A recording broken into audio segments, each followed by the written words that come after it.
I'm Anthony Bachman from All Things Good and Nerdy, a geeky podcast part of the Gonna Geek Network, just like the show you're checking out now. Shows on the network are individually owned, and opinions expressed may not reflect others. Find other fantastic geeky shows at GonnaGeekNetwork.com. This is the official GonnaGeek.com show. Each week, we run down the latest news and happenings in the world of geek. These are your hosts for the show, Steven, Chris, and SP.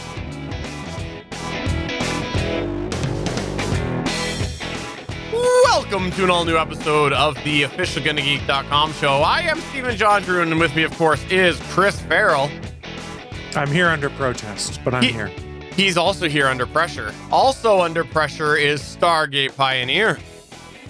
I would start singing, but I'm pretty sure we'd get a takedown notice. What? It's a different song. It's Under Pressure. Just add an extra beat. That's what Vanilla Ice taught us you could do and get away with it. Because dun dun dun dun dun dun dun is different than dun dun dun dun dun dun dun. Okay. And we just got taken down. No, they're not going to get us for that.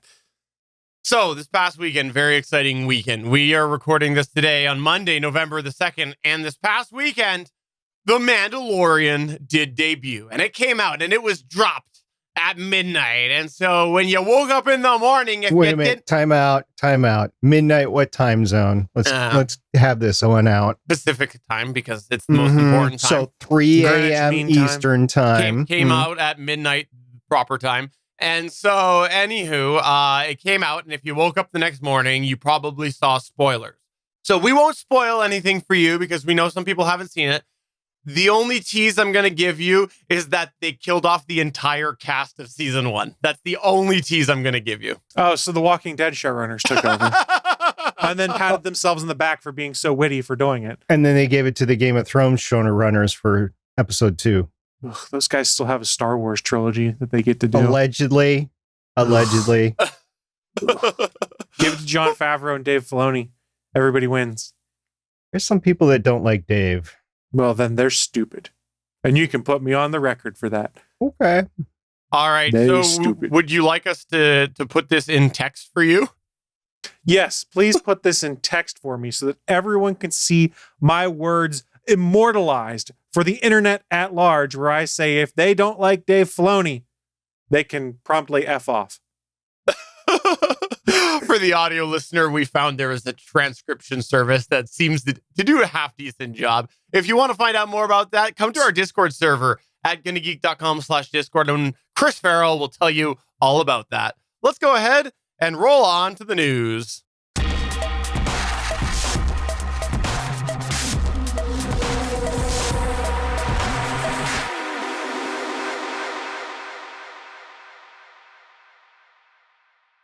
All right, SP, I got to start off here prefacing your news point here, okay? Which one? The one that you're going to start off with here, because last week you talked about OSIRIS-REx. And as I was listening back to the show this past week, I realized, that sounds like an Irish character. OSIRIS-REx. With maybe a pot of gold at the end of a rainbow? Yes. Did this just turn racist?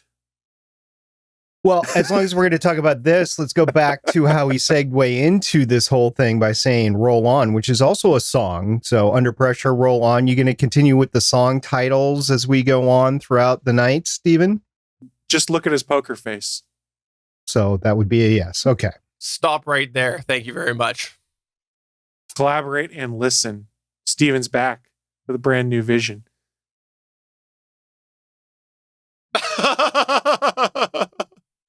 All right, so we're going to talk about my first news point, which is OSIRIS-REx again. We were on a cliffhanger at the end of last week's news about all these asteroid samples that were just floating off into space. Which, by the way, the cliffhanger song from Price is Right, also phenomenal.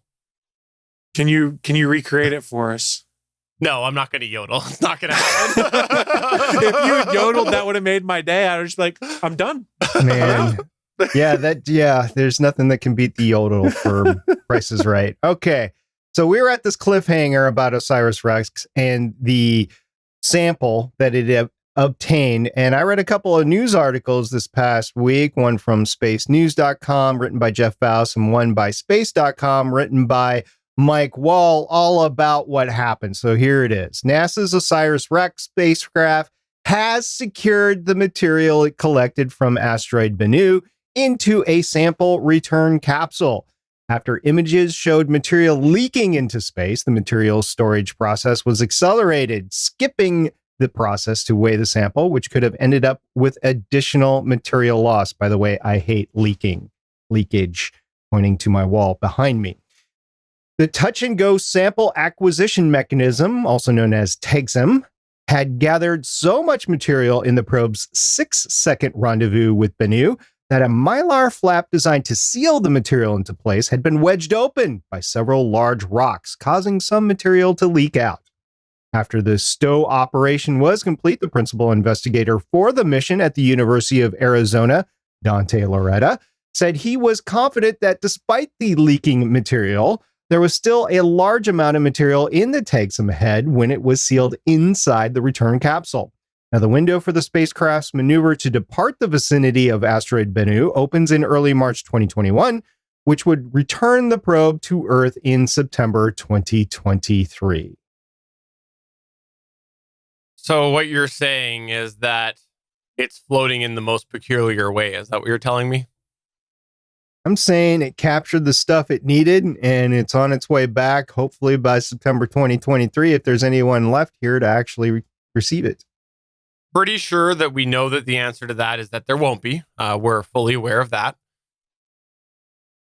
Interestingly enough, this asteroid is so loosely compacted that if an astronaut was actually to stand on it, it would sink him or her up to their knees or waist because the material is so loose. And that's why the TAGSIM ended up with so much material floating around it, is the asteroid isn't very well put together. It's just loose and probably coarse and probably gets everywhere like sand on a planet like Tatooine. I hate sand. I hate sand. It's coarse and it gets everywhere. And it makes you murder a bunch of children in the Jedi school. I don't know if the sand can be blamed for that. But he did murder a bunch of men, women, and children of the sand people because of the sand. That's so true. Anakin is sand racist, is what I'm hearing here. That's because true. they had sand in their name and it just triggered him. So you guys have completely just obscured actual science with science fantasy in Star Wars. Isn't that what we're talking about? Talking about this probe OSIRIS-REx orbiting around a real asteroid called Bennu and actually getting samples from the asteroid. Hey, okay, this is cool. This is neat. I'm glad that it was a success. And you did have me on the edge of my seat until this week because I didn't look it up. I was waiting for you to tell me. Well, if I were you, I would be very concerned because in September 2023, that's another chance for the space programs of the world to deorbit something onto your house. And that's true. That will probably be, for me at least, the end of the world as we know it. I got to commend you. You're taking this gag and running with it. Well, I've already committed myself now to naming this one. Gonna say a bunch of song titles, but I don't know. We'll see. We need a hero to save Steven's house. All right, let's move on to the next news point here, which is from me to you, Stargate Pioneer, because I am pleased to tell you we have it confirmed. There is a brand new, and actually not just one, two brand new Apple TVs coming your way. And by Apple TVs, I mean Apple TV apps. Yes, there are two confirmed new Apple TV apps coming your way. It was announced a couple weeks ago that there would be Apple TV coming to the PlayStation 4 and PlayStation 5. And now it's been loosely confirmed that it's going to be the Xbox, or coming to the Xbox as well. The Apple TV app will be launching on the Xbox One series as well as the Xbox Series on November 10th. It's going to come to PlayStation 4 and PlayStation 5 on November 12th. So it's funny how Microsoft worked that out there. They're like, we'll announce second, but we'll get out there first. It's just launch day for the new consoles. That's all. It's Yeah. not like it was a race to get it out. It was, we'll have it on day one of the new systems. This is not two new Apple TVs. This is two devices that will have Apple. I believe they call it Apple TV Plus. The app is called Apple TV Plus. I'm going to get there. This is the Apple TV app is what it's going to be. So it's Okay. not Same. actually Apple TVs. And then I was just teasing you. And I said it already. New Apple TV apps is what's coming. And the Apple TV apps are allegedly, at least on Xbox, going to allow users to sign up for the Apple TV Plus service through the app on the Xbox, rather than forcing them to go over and register individually on the site, which is interesting because presumably Microsoft gets a bit of a cut from that if it's done in-app. Now, the Apple TV app itself is different than what SP just mentioned a second ago there, the Apple TV Plus. Apple TV Plus is the subscription. Apple TV app is an app that encompasses a bunch of different things that people might have signed up via their Apple account, one of which is Apple TV Plus. But some people also subscribe to other subscriptions like CBS All Access, Showtime, AMC Plus, etc., all through their Apple account, and thus it's tied into the Apple TV wherever they're got this Apple TV app installed. So it's another example of the wonderful naming structures that we're living with in the year 2020, with Apple TV having the Apple TV app and the Apple TV Plus.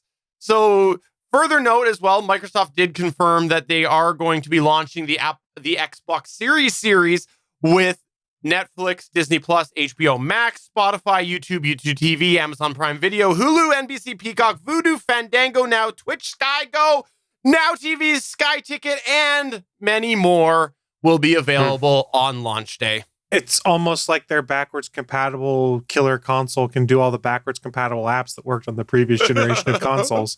Who would have thunk? Apple TV, though, wasn't on that. And that was really the biggest part of this news point here, is that Apple does seem to be recognizing, in my opinion, that people are getting pretty married to the devices that they're using to consume multimedia. And I think we're seeing that as well, because people seem to be wanting to, like, if we look elsewhere, also people are wanting to stick with one sort of media consumption device that works for them and get all of their services through that. And if that media consumption device doesn't work for them, then they're going to just skip over to another service or skip over to a whole new device that does do everything. And so it's interesting because I think Apple originally was really trying to push the whole, hey, get an Apple TV thing. And then Apple TV went stale. Yes and no, though, because when Apple TV Plus came out, it was already available on Fire TV and Roku, or at the very least, the deals had been announced that the apps would be coming there shortly. The ongoing spread of it, I think, is a good thing that's great for consumers. Now, what I wish we would see, from my personal standpoint, I don't think we ever will, is Apple TV Plus, the app, on Android, so that I can put it on my NVIDIA Shield, and then I can free up one of the inputs on my receiver and no longer have the Apple TV connected to my main TV. But the thing is, when they announced Apple TV Plus, I believe they had announced Apple TV, the independent app here that encompasses a bunch of, They're the same. They're the same, though. If you have Apple TV Plus, anything you would watch through that service is done through that Apple TV app that you get there, because I have it on my Roku. But Apple TV Plus is the service. It's a subscription service that you can watch through that Apple TV app. Exactly. But that Apple TV app also exposes, like you said, any channels you subscribe to or any content you've bought through the iTunes store. Exactly, which is why they're distinctly different. And that's what I'm saying, is that when they announced Apple TV Plus, I believe they had announced this whole Apple TV concept, this general umbrella. And that's the part that I find really interesting. And I think it's smart on Apple's part, because I'm sure they're getting a cut of those subscriptions that people are signing up to through Apple TV. If people are signing up to CBS All Access through Apple TV, they're probably getting a slice of that pie. And so I think that's kind of smart for them. And truthfully, I think that if this fits into your ecosystem, I think that's a really good idea to have all of your subscriptions through one main access point like this Apple TV app, so that you can put it on different areas and not have to have a bunch of different logins at a whole bunch of different apps on individual consoles and things like that. You're just like, okay, I'll throw the Apple TV app on, I'll sign in, and I'm off to the races. So it's convenient. Well, then keep in mind there's already a universal app for that, because if you can get the Amazon Video app on any of these services, and Amazon already has channels and things like that, and you can buy movies and TV shows. So in theory, you could buy it all through Amazon and just run that app on any of your devices. Now, it's not discounting the fact that Apple's following a similar model. It's a smart idea. And I think they have come to realize that if you want to have a streaming service and to have purchases of things through that service, you can't just limit it to your own hardware, because while people may have a lot of iPhones, iPads, and things like that, they don't have TV boxes, i.e. Apple TVs for the most part, because they are very much at the end of the pack right now and falling further behind as they're not getting a newer, better piece of hardware out there. People are upgrading and moving on to other stuff. So, SP, I'm pleased that I could tell you and confirm for you today there are 2 new Apple TV apps coming to you soon.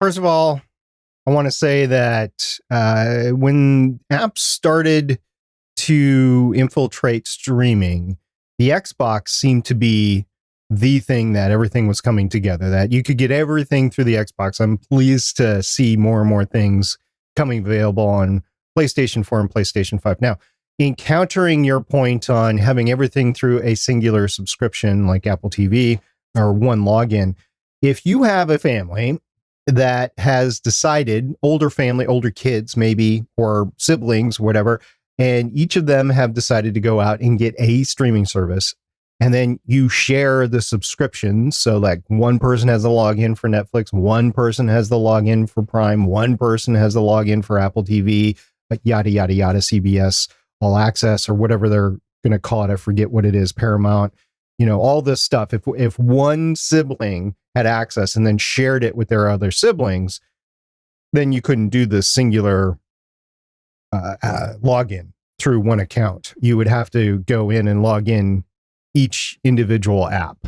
And a lot of people do that. All I'm hearing is that it's an excuse for you to get your kids off of your Netflix account, and you should get all on board with this. That's all that I'm hearing, SB. Well, some of the kids have decided to pay for a streaming service, and I no longer pay for those streaming services, but I have access to them. Oh, fair enough.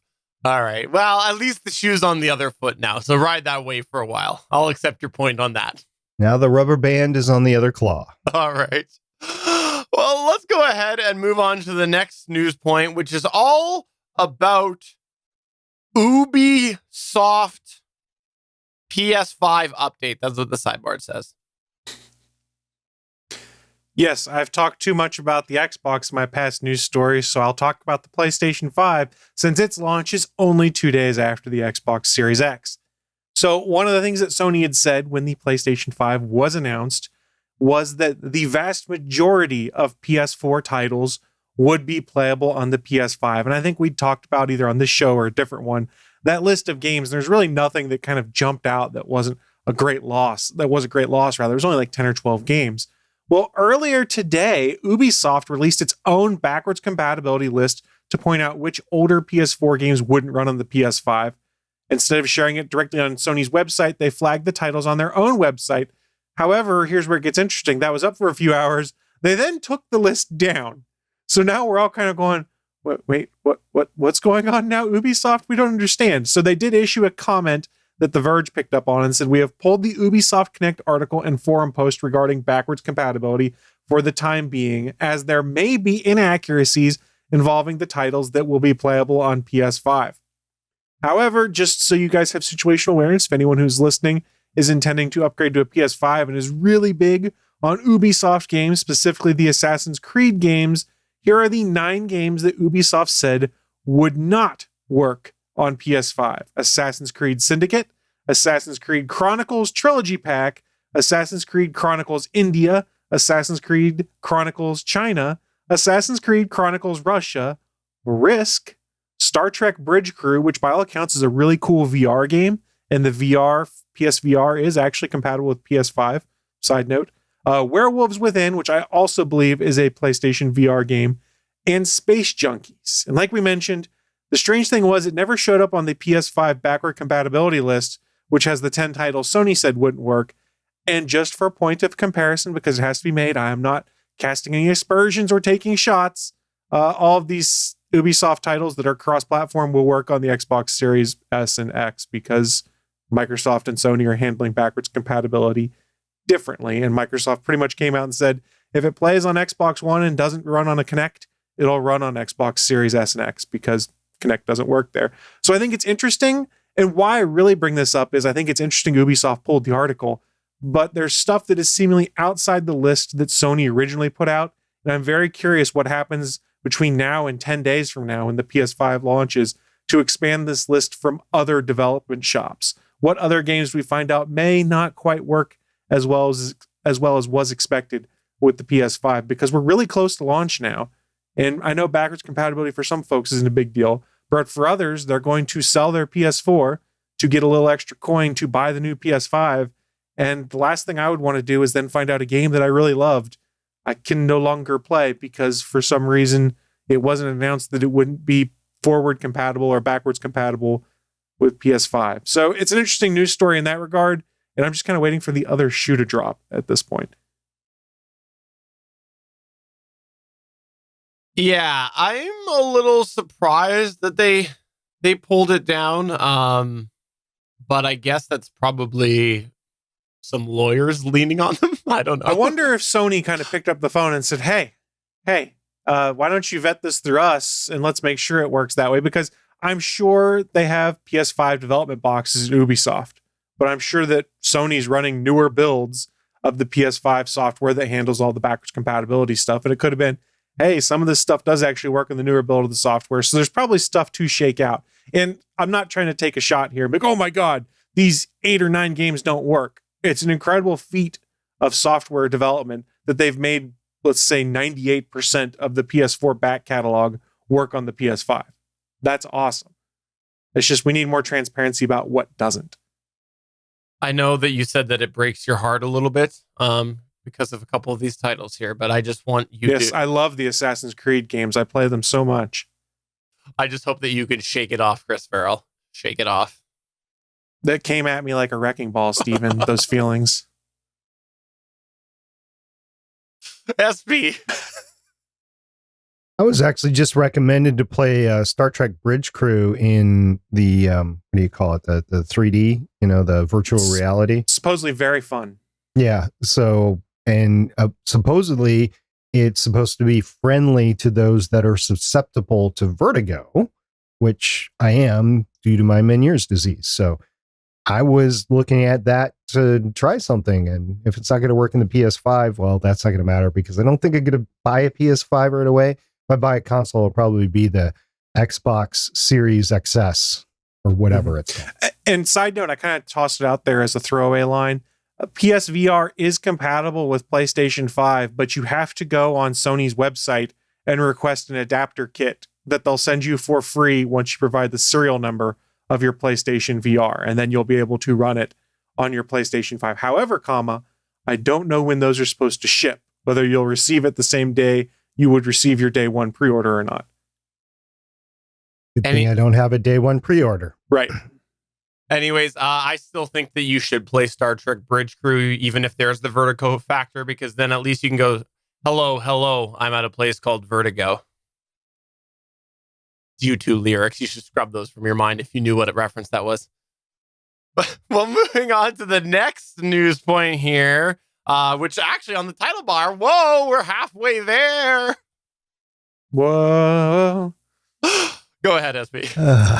Yes, we're halfway there. The Mars 2020 probe, which includes the rover Perseverance, is halfway to the red planet. This is via an article by space.com written by Mike Wall. So the Mars 2020 rover Perseverance, which launched on July 30th, now has traveled 146 million miles, or for those outside the United States, 235 million kilometers, in deep space, which is half the total distance required to reach Mars as of Tuesday, October 27th, 2020.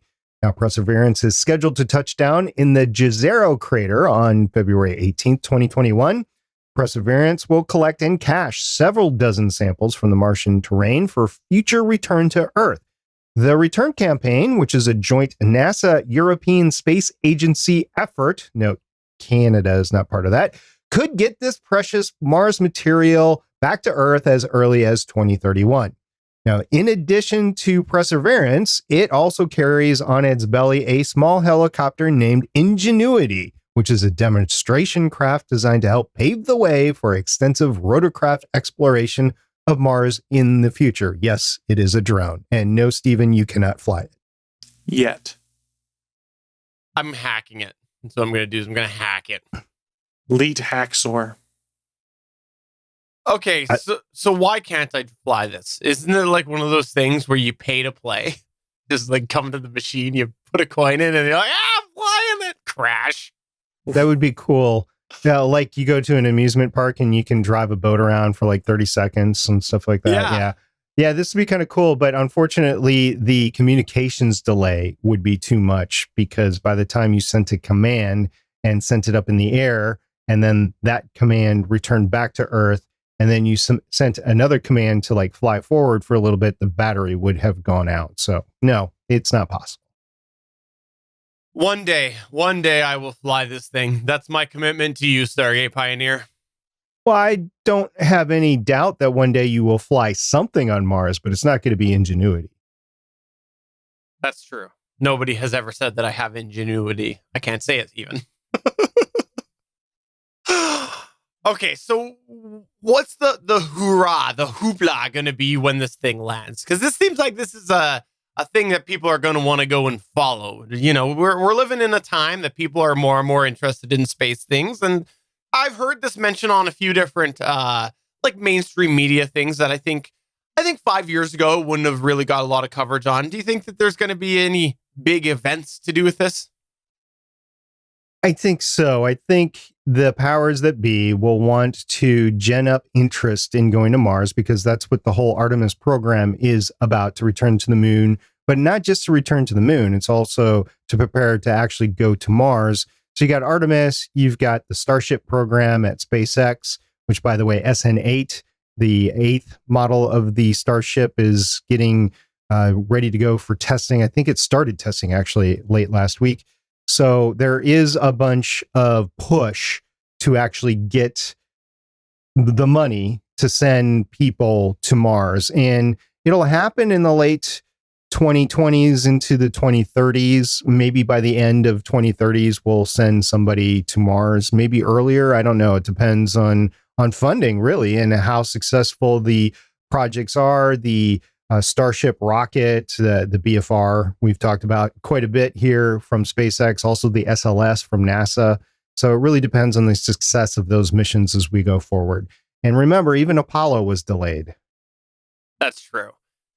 Well, in any case, I know you made it very clear Canada was not involved with this. This is a USA project. So I will defer to you guys to have the party in the USA.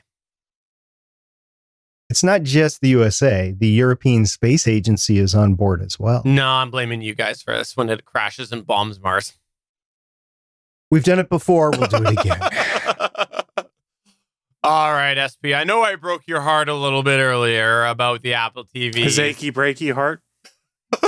Didn't break my heart. I'm so callous about it anymore. I know I'm never going to get it, so I've moved on with life. Well, hold your horses there, Stargate Pioneer, because there is one more thing. In fact, Apple is calling their next event Apple One More Thing. That's what they're saying. They're calling this the One More Thing event. They have one more thing to announce this year. They just announced that on November 10th, next Tuesday, is going to be the One More Thing event. We don't know exactly what it is. However, the rumors are looking like it is going to be a new lineup of Mac products, a set like, desktop, laptop, that sort of thing. This is likely going to be the event where the Apple devices transition away again from Intel processors. It's looking like this might be where they make that jump. They announced before they're going away from Intel, and everybody is believing that this is going to be the event where they do that. There might be some other things revealed as well Current rumors are thinking it's going to be AirPods Studios, which is some over-the-ear AirPods, and AirTag trackers. There's currently, though, no rumor about the Apple TV. So maybe they'll slide that in at the end. Who knows? I doubt it. The trackers would be worth it, especially with any of the headphone stuff. You'd be surprised at how quickly you can lose those dang things. Yes, there's an ability to play a sound, but they're so small. You could have it lost for quite some time, and the charge would run out, and then you're going to lose them. And those are like $150 to $200 stuff. So I don't know about the new over-the-ear stuff, but obviously they're transitioning away from Beats into Apple branded stuff. And I wish we would have time today, and we really, really don't. But at some time in the near future, I'm going to do this whole segment about how Apple, even though it's had some of the best quarters ever, I think they've failed, and they are going to start a rapid downturn because of numerous factors. You wouldn't be the first person to predict that. I think the writing is on the wall. I think the pandemic really saved them for another year because of the demand for devices this year. But in the future, I just don't see it. I see more and more people going Android and away from the Apple architecture. It's a really interesting point that you bring up, because I've talked a little bit about how my wife is looking at a new phone, and very avid iPhone user, has gone iPhone for a long time. And just a couple of years ago, maybe even a year ago, she was really concerned about losing iMessage, but still was like getting really put off by the pricings of the iPhones compared to what she really needs out of a phone. So she was thinking about Android, but then was really concerned about the iMessage. I just had her the other day tell me that she's like one of two people at her workplace now that still have an iPhone, because everybody's switched off. And that's mind-blowing to me, because like I say it all the time. Actually, all of us say it all the time. We're not like the average consumer by any means. And so it was interesting to me to hear about some average consumers switching away. I will, after we record this, it's Monday, November 2nd. So this Friday, I will be ordering my new iPhone 12 Max, or whatever they call it, Plus, Max, whatever, and Pro, iPhone 12 Pro Max. And that might be the last Apple device I have. I don't know. I've said it before on the show that one reason that I'm constrained to the Apple environment, to the iOS environment, is my sister, who uses an iPad, and she can call us on that. She's mentally handicapped with an IQ of about 20. So that is what my limitation is. But if she could learn a Android system, then we could switch over to that. But it's really her that we're holding out for the iOS architecture right now. Yeah, I said that before as well. I was like, my number one recommendation for anybody who buys a phone is do the phone that works for you. That's the ultimate goal. Not what works for me, it's what works for you. For some people, switching and trying to learn Android doesn't work. For some people, iMessage is a critical part of their day-to-day life because it's international, right? For some people, FaceTime, and that's the device that works for them. And I won't fault anybody ever for that choice. I think one of the things sort of in relation to what we're talking a little bit about here with the Apple TV idea that we've been yammering on a while about there is that it hasn't evolved in so long that there probably is a lot of people who have started looking at things like Fire Sticks, and probably the Chromecast will get some attention too. Now it's got Android TV in there. The Rokus, what's that other one? The Shield. Like, there's been a lot of time there that people will only wait so long. So I don't know. I guess we'll see what happens here. It was a month and a half ago that I went to our family lake home, and my parents wanted to watch something, but they could only get it off their phones or their tablets. I can't remember what it was. And they're like, how can we get this on the TV? And I said, well, it's easy. You cast it, you use AirPlay or whatever to get it over there. And they're like, well, what do we need on the TV to do that? I said, well, you're going to need an Apple TV. So they had a I want to say a 4th generation Apple TV on one of the TVs that they could use, but it was only one that was there, and it wasn't on the TV that they wanted. So they were limited in what they were capable of doing because of that. And I know that if you're on another device, that the casting from the mobile device to the TV is so much easier or so much more ubiquitous that because the devices are cheaper, and more people buy them, whether it's a Roku or Shield or whatever. It's just a different architecture that doesn't have the Apple tax associated with it. Well, and what I think is really interesting now that you bring up the casting, we'll just go down this rabbit hole for a few minutes here. There's an app that my wife was using, and it was like a subscription thing. And when she first got it, she was on an iPhone. It didn't have any casting, like Google Cast function in it, but it did have AirPlay. And there was a Fire TV app that I got that did seem to work fine for her on there that emulated AirPlay. So I didn't have a chance to really put it through its paces because I was kind of curious, but it would only be fair if I had a modern iPhone to really throw that through the paces, because I've seen some of those apps be hokey once you throw a lot of data through it. But then when she got the paid version on her iPhone, it had the ability to actually properly Chromecast. So she just started to stream it through the Chromecast. And it was interesting to me that was one of the paid features that this service was doing was, okay, now you get access to the Chromecast function of it. And that was, again, on an iPhone. So I just find that interesting. Google had an interesting play in basically putting Cast out there for free for anyone to incorporate who wanted it into their tools, as long as they followed the documentation and used the APIs Google said to use. And I still think that it's the evolution of what Apple originally did with AirPlay, because AirPlay is basically saying your iPad or your iPhone or whatever is going to play this video, and then it is going to stream it to your Apple TV to display on screen, or to your PC, or to your Apple computer. And then the way casting works is basically your phone throws a link to where this content can be found, and it starts playing it independently. So your device remains free for you to do other things. Like I've used AirPlay on my iPad before, and we were streaming something that I could only get to show up via AirPlay, and I closed the app because I wanted to go, or minimize the app because I wanted to do something else, and it stopped playing on screen, and I was like, the hell just happened? Because I didn't realize, because I had never really experienced it, that was one of the limitations of AirPlay. And I think it was using the official West Virginia University app to stream a football game. Legally, it was one that they showed on there, but the only way I could get it was to AirPlay it onto my TV. So my iPad was held captive for 4 hours, and anytime my iPad went idle for long enough and then auto-locked itself, it would stop playing on screen. And I was like, this is so annoying. Why can't they just let me cast this? Yeah.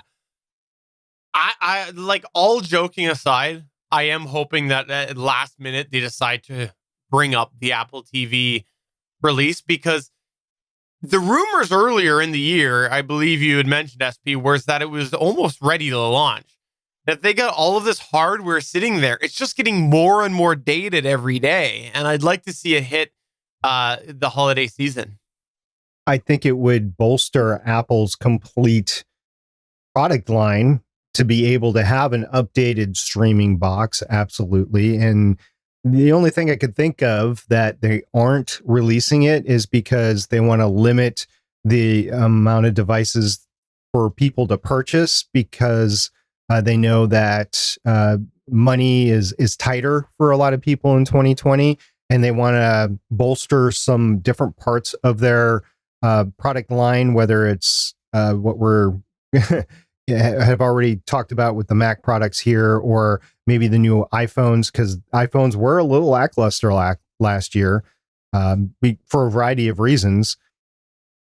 Or the other reason is that they just can't get the manufacturing through, where there just isn't the capacity with partial shutdowns. The raw materials aren't there. They just didn't have the lead time for it. I don't know. But the rumor was they were ready to go. So that tells me that they were already made and in some shipping containers. But maybe that rumor was false. I still have a hard time figuring out, bear in mind I have an Apple TV right now, what the compelling reason would be to upgrade. Is what is this new hardware going to do for me now? What it might do for me 2 years from now is a different story from what it might do for me now. Like, for instance, the NVIDIA Shield, when they put out the new 2019 version, put an all new AI upscaler in there for upscaling anything that was 480p up to 60 frames per second would then get upscaled to 4K. And it works surprisingly well, which was an interesting way to get people to upgrade. What's the compelling upgrade path? I wonder is what. Well, that's interesting. Now maybe I'm in the minority, but I'm in the boat where I have a 3-year-old iPhone. I have I have two Apple TV third generations. One's my daughter's and one's here at the house. And those Apple TV, we talked about it before on the show, those Apple TV third generations are starting to be decommissioned. You can't use them with certain apps. The firmware can't be upgraded, whatever. And I don't want to go with an iPhone 4 or 5 because I know the 6 is around the corner. If I'm going to upgrade, I'm going to upgrade to either the 6 or a deeply discounted 5. And I haven't seen the 5 deeply discounted yet. So that is my upgrade path. I'm at the point where I am so far behind that it definitely will be an increase going to a 6. And I want that. Same with the iPhone 12. I'm rocking an iPhone 8 Plus. So the 12 is a magnitude better for me. I'm especially looking forward to the night vision on the camera with that. But not everybody is. If I had an iPhone 11 or an XS, the 12 doesn't hold anything for me. I wouldn't want to go for it. It's the same problem that we've talked about before in regards to a lot of these products is if you keep upgrading every year, it's just because you have an addiction. It's not and I mean that in a joking way. But in all honesty, there's no real compelling reason with anything, cell phones, tablets, things like that at this point in time, to be like, oh my God, I have to have the new version, because it's all just iterative updates. It's not anything revolutionary at this point in time. You know, one of the things, though, that does stand out for me is people who do really like the Apple TV. The remote was a disaster on the previous generation. It's terrible. That could legitimately be a reason that some people would upgrade. I mean, I have my Logitech Harmony remote controlling it because that made my life so much easier. Yeah. That remote I charged once, I used it, went, oh, nope. As soon as the Logitech works, I'm good. And now it's standing on my shelf and it has run out of battery life months ago. And God knows if I'll ever actually charge it unless I decide to sell it at some point in time because it's just hot garbage. There is, though, there are people who don't use Harmonies. So I would get any kind of third-party remote to do this. And there's actually some vendors that have been pretty successful making IR Apple TV remotes because nobody likes how you interact with that remote because it's not user friendly.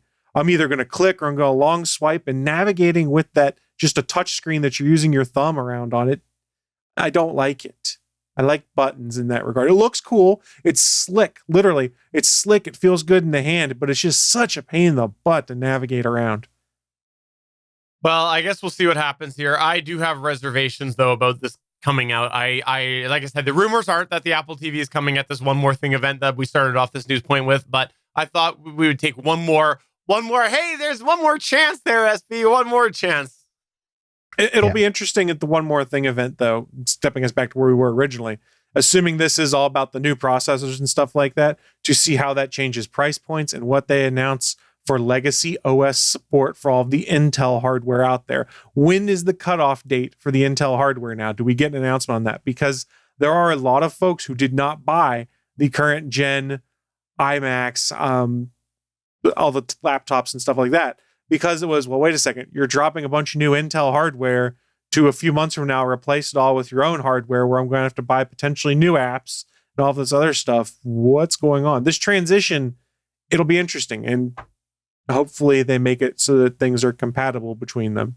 Yeah, that's, I think, a really fair point, because that was the issue you used to see with software before Apple came to Intel, was software. It was hard to get put onto the Mac because the developers couldn't do it because they were able to build it on Intel, but it was too hard to switch it over to be based off of that hardware, right? Like, the Mac hardware. So it'll be interesting to see what comes of this. Now, in all fairness, consumer habits have changed quite a bit. A lot of stuff's cloud-based now. A lot of stuff is more, app style. So I guess we'll see what happens. I think they're in a much better position if hypothetically today this new Mac comes out and there's a lot more limited software that's available. I think they're in a lot better position for that model to work than why they originally came to Intel or came back to Intel. And remember, the capacity is there to make some of these Intel kind of apps work on ARM processors, because I think we talked about it on this show when Microsoft started doing their version of Windows, not Windows RT, but when was it Windows 10 Go or whatever it is that is designed that can work on ARM processors. They got Win32 and Win64 apps running on there, and there was a compatibility mode to make these things work on the ARM processor. So the software know-how is there to do it.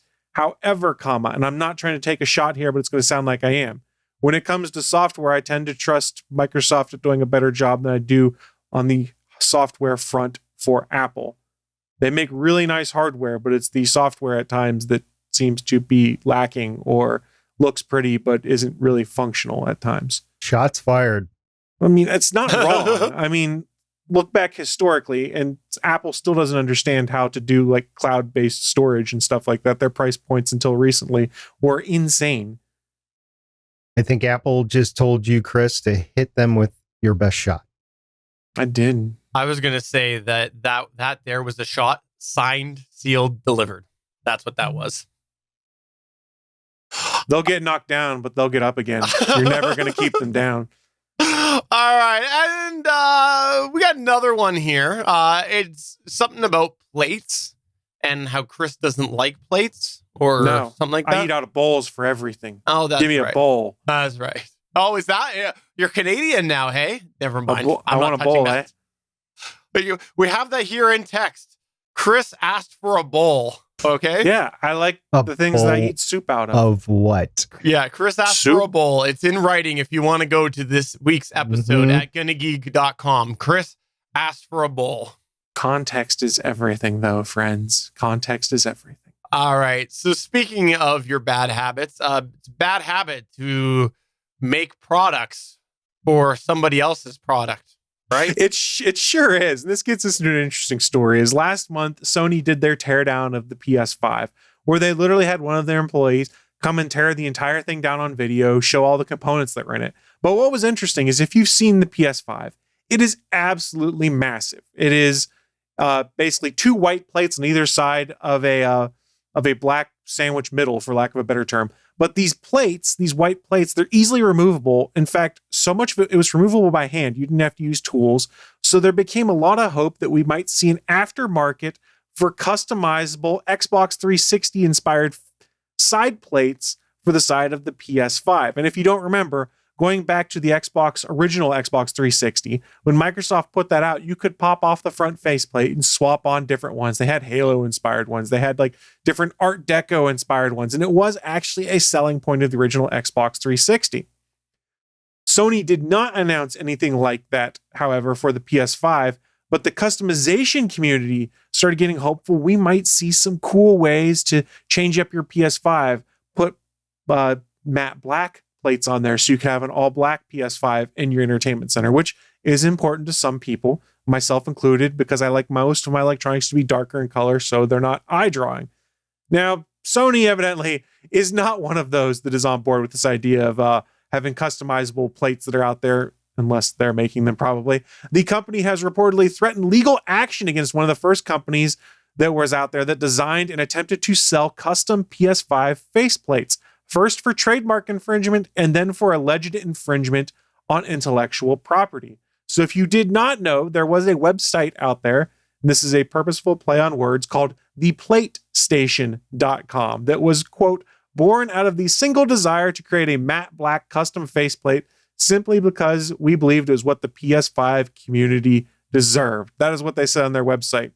The site went up last month promising unofficial third-party accessories for the PS5, including a number of colorful $40 faceplates that it planned to ship within 2 weeks of the PS5's November 12th launch.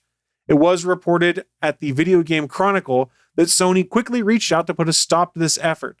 After a day of our website being live, Sony's lawyers asked us to change our name at PlateStation 5 due to trademark infringements, a representative for the then renamed Customize My Plates told the site. The plate maker thought the name change would be enough. They said since Sony had just pending patents on the faceplate design, but then Sony's lawyers told us it was their opinion Sony's intellectual property extended to the faceplates, and that if we continued to sell and distribute them in any country, we would end up in court, the Customize My Plates representative stated. Sony did not respond to any requests for information from Ars Technica or a variety of other tech blogs out there. And following this legal threat, Change My Plates says it has now canceled and refunded all existing pre-orders for custom faceplates. The site now offers what they're calling armored console and controller skins for the PS5 in peel and apply vinyl rather than wholesale faceplate replacement, with delivery expected to be at the end of the month. So it's very similar to D-brand skins and things like that you have seen. So this is not me coming out and being, oh my God, I can't believe Sony shut this down. It's Sony protected their intellectual property. I completely understand why people would want to buy custom plates for that. It sounds really cool. But if the custom plate is, say, not as strong a plastic as what Sony puts on the PS5, and there's something that happens where, say, that plate cracks or gets damaged that then causes damage to the PS5, people are going to blame Sony for it, whether it's Sony's fault or not. So they are defending their intellectual property in a way that I tend to think is their right to do, and I get why they would do it. My hope is that Sony looks at this and saw how there was such a demand from users to be like, oh my God, I can change up how my PS5 looks, then maybe they pursue an official Sony branded set of replacement plates that you could put on the side of the PS5. And my guess is when it comes to about a year from now, we start getting those custom consoles that are bundled with games. This is what you'll see is the Marvel's Spider-Man 2 PS5, whenever it comes out, will have customized Spider-Man plates that are snapped onto a regular PS5 body or something like that. So these guys, I think, were just ahead of what Sony was planning to do and legitimately got shut down because they were dabbling where they shouldn't. I just want to see them because I think it'd be cool. Sony's going to take this idea, they'll run with it, they'll charge more, all because they want, it's all about money, money, money, money. It's going to be like $50 at least per plate or some nonsense like that. No, I kid. It'll probably be 50 for both. But don't be shocked if Sony does it because official first party, it'll be expensive. But also don't be shocked if people do 3D blueprints and put them out and say, here, print your own plates for your PS5 if you want. It is though a little sad though when you've got a company like this with such a good idea and then there it goes, another one bites the dust. Well, to be fair, everyone who watched that presentation went, ooh, we should do this. I think Sony, when they get the plates and if they break, I just want to offer them some consulting here, some free unsolicited advice. It's pretty easy, guys. All you have to say if they break is that you're holding it wrong. It works before by somebody, it can work again. Yep. Legal precedent. We're good. And then they can just give away a free bumper. And, a little tape to fix the crack. That's right. That's right. Well, that's interesting, and we will see what happens with this. But hey, I commented before, PlayStation 5, it's ugly. Actually, so is Xbox Series X. It's also ugly. Yeah, but it kind of disappears because it's just a little tower. Well, not little, but it's a tower. It doesn't draw your eye to it. The problem with the Sony PS5, problem. It's all a matter of taste here. Those giant friggin' fins that are on it, you're like, this does not look like anything else that I have in my entertainment center. A big black box kind of fits in with my receiver or any of the other equipment that's up there. It just kind of blends in. Yeah. But again, I'm a homer. I fully admit it. I've already said I'm buying an Xbox. So just keep that in mind, people, and send your hate mail to js@gonnageek.com. That's js@gonnageek.com. SP, I don't usually speak for you, but I'm going to speak for you for a moment because I'm pretty sure that I can confidently say that you and I both look forward to hearing Chris Farrow's comprehensive review on the PlayStation 5. Are you buying me one? I'll review it if you buy me one. All we have to do is wait for a Spider-Man game to come out, and then you're all hooked in. I don't know, man. I kind of took a stand on some of that stuff recently. Like Marvel's Spider-Man game is really good, and I'm glad I played it. But when they announced the Avengers game, and we talked about it on here, the console exclusive DLC to get Spider-Man only on PlayStation 4/5 when the upgrade comes out, it really left a bad taste in my mouth. And I know like an exclusive game is different than exclusive DLC, but I don't want to play that game right now. Well, you know what you should do? You should stand in the place where you live. Now face north. So I want to, I'll have to do some research, but I'm pretty sure at some point, Chris said, I'm not ever going to buy a PS4 And yet, I think it was 6 months later. Oh, I'm sure I did. Yeah, I know I did. We've already had this conversation. I'm pretty sure I'm a hypocrite. I fully admit it. I'm a hypocrite. I bought it. I like the system. I've played some cool games, but things have changed and maybe I've evolved a little bit.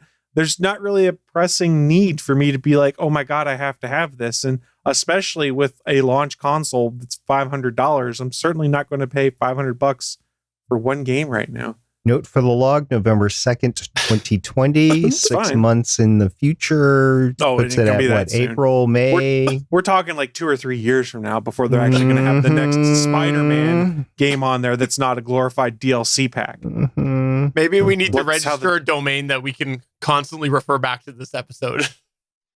How many days since Chris said he wouldn't buy a PS5? Chris's PS5 countdown, yeah. Hey, if you guys pay me for it or chip in, I'll buy one. No, this is going to be just for you. Steven, this is how you can finally pay me, is to have a PS5 delivered to me from Sony as a review copy. I'll be sure to review it for GonnaGeek.com. Static. Can't hear you. Don't worry. You can read the closed captioning where I said exactly what you needed to see. Oh, it is there, isn't it? Well, thanks for checking out another episode of the Gonna Geek Show. We hope you had a fun time. If you didn't know this, we got a website over at GonnaGeek.com, a bunch of awesome podcasts on the Gonna Geek Network. And if you didn't know this, we do have a Discord server. It's GonnaGeek.com/Discord, where we talk about all sorts of geeky happenings throughout the week. We'd love to have you over there. Chat with us. Comment about how many times Chris Farrell does say he's not going to get a console before he goes and inevitably buys it. Please come over to GonnaGeek.com/Discord and join us over there. And on a serious note, though, Chris has been organizing some fun gameplay through the Discord server. So please check that out. That's Among Us, right? Yes, we are playing tomorrow night. In fact, anyone watching live who wants to come play on November 3rd, just pop on into the Gonna Geek Discord and go down to the gaming channel or the Among Us voice channel and come play with us. Is there anything that either of you would like to plug or promote? Let's start off with SP. Yeah, we're bringing on Legends of S.H.I.E.L.D., we're bringing the Luke Cage series to a close and looking forward to Daredevil. So if you have anything to say about those or any of the other Netflix Marvels series before the Defenders are taken off in Netflix, possibly to go to Disney Plus as the IP time gates expire, just let us know at legendsofshield.com. All right. SP, that was yours. Chris Farrell? Yeah, so last night I was a guest on the Geekly Speaking podcast. It was my second time on there with The Big Geek, who you might have formerly known on the Digital Soup podcast that were friends of ours. The Big Geek also guest starred on All Things Good and Nerdy yesterday, so I recorded 2 shows. And we got to talk about, and it's something I didn't know a ton about until they started telling me about it, how Atari almost bought the rights to the NES in the United States in the early to mid 80s, and how that could have potentially changed the game industry as we know it. And it kind of morphed into us ripping on Atari and the current VCS console that, hey, I don't know if you guys knew, Atari has a new console dropping in 10 days that plays classic Atari games and some kind of other games that they were going to tell us about before launch. And launch is 10 days away and they haven't told us anything about these other games that'll be on the system. Is there a higher chance that people would care about that or that the Apple TV will be released before the end of the year? There are people that care about the new Atari console because they paid for it at Indiegogo and supported it. And it's only like a year and a half late, I think, at this point in time. So they probably still care. And yes, I'm throwing a bunch of shade right here. I'm not really too keen on what Atari's doing with the VCS. But if you want to find out more on that podcast will probably not drop until early next week. But that is the Geekly Speaking podcast that I was able to guest on. And I want to remind everybody that there is a show called Better Podcasting that SP and I do about podcasting. And this past week, we did an episode about how your year end, if you're reflecting on your podcast or creative endeavors for the year, might look a little bit different this year. And we talked a lot about how 2020 made it hard for people to do things like this. Because if you didn't know this, Chris, SP, and myself, we all podcast for fun. It's all a hobby. We're not trying to make money. And it's been a tougher year because of 2020. And so there's been a lot that a lot of people haven't done. And so we kind of did a whole episode over on Better Podcasting to really help people position their frame of mind as they're looking at their year accomplishments or lack of accomplishments, and realize that it's okay as a hobby podcaster if it didn't end up where you had set out at the beginning of the year, because 2020 has been a bizarre ride, especially doing something so intensive like streaming or podcasting. So I wanted to give a special plug out on that, because if anybody's listening to this and you have a hobby at all that you feel like you just fell out of in 2020, don't beat yourself up too hard on it, because it has been a weird year. So if you check that out at betterpodcasting.com, episode 237, I wanted to give that a special plug. But that is going to go ahead and wrap us up. So for another episode of the official GonnaGeek.com show, I'm Stephen John Drew saying, yes, we do have a video companion to this at GonnaGeek.com, because video killed the radio star. And I'm SB saying, Prosser! I got no music lyrics. I was trying to come up with something. I'm just Chris. You're going to change your title to Just Chris. Just Bye. Chris. Bye.